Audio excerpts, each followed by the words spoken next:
it's been 40 years this year. Since joining Deep Purple, yeah. But my first band was in '62. I know, yeah. So but it's a long yeah, story, yeah. I know. It just made me think, why? Yeah. No, but I mean, nowadays, people say, well, Deep Purple defined also some sort of the heavy metal, the hard rock. But I read somewhere that you don't really like to be pushed in that category with Deep Purple. Is it true, or? I think it's a misnomer. I think that you know, everyone likes to be involved in this business, and some people like to have some kind of vicarious thrill through even being.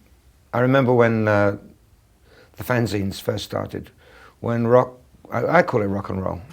You know, it doesn't matter if it's heavy metal or classic rock. I don't relate to those terms, because how can you call something heavy metal when the ingredients of this particular cake that you might call heavy metal are rooted, absolutely rooted, in orchestral music, in big band swing, in blues and jazz, and all of those things that we grew up with and that were the elements that put together to make our particular cake, that you guys in the media decided to call heavy metal.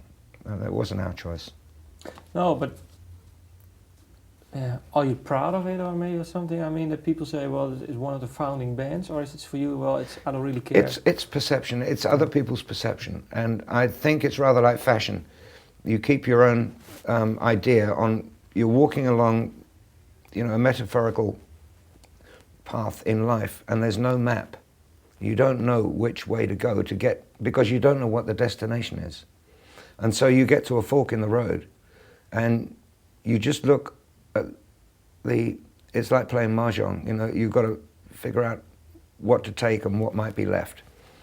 So and what you have already. So if you're going to go across the desert, you better be well equipped with something. You don't know, and you don't call it heavy metal, and you don't know the destination. This is a pioneering journey. Yeah. So and I don't care what they. And you may have people standing there saying, "Look at those crazy people, those heavy metal people walking into the desert." You know, bye. We'll never see you again. But then on the other side of the mountains, you never know. Yeah. The album is called One Eye To Morocco. Well, you say, also, I don't know where I'm going, I don't know what I'm doing, but I feel all right. But it feels all right. One Eye To Morocco. Yeah, what is it? It's not literal. No. I was thinking maybe you were staying in the south of Spain, looking over the strait. Well, I often look from the hills in Portugal, and I can see Morocco. It's across just across the strait. Yeah. I was actually in Krakow in Poland talking to a friend of mine, Tommy Jabinski, and we were, after going through the salt mines, before we went out, I spent New Year with him, and we drank too much vodka, but we went to the Jewish quarter in Krakow, and we were sitting in Schindler's Cafe, and he was explaining to me about the incredible activity, the incredible work that Oskar Schindler was doing in the 40s, during those difficult times. And an incredibly beautiful woman walked behind Tommy, and I was going,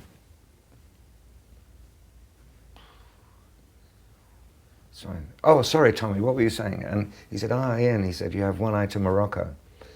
And in Poland, the full saying is you have one eye to Morocco and the other to the Caucasus. And the Caucasus is the heart of the culture, if you like. And for Caucasus, you could read maybe Moscow or whatever, but I mean, that's a very vital region. So the idea is, you know, that's your main job, that's your thing. And in England, you just say something less, perhaps romantic. You probably say you've got a wandering eye. Yeah. But in this case, I saw the parallel between the Caucasus being my mainstream in life, if there is such a thing, which is Deep Purple, and that's my main job. But then every now and again I get the chance to wander off and have One Eye to Morocco, and that's, in a musical sense, what this record's about. Is this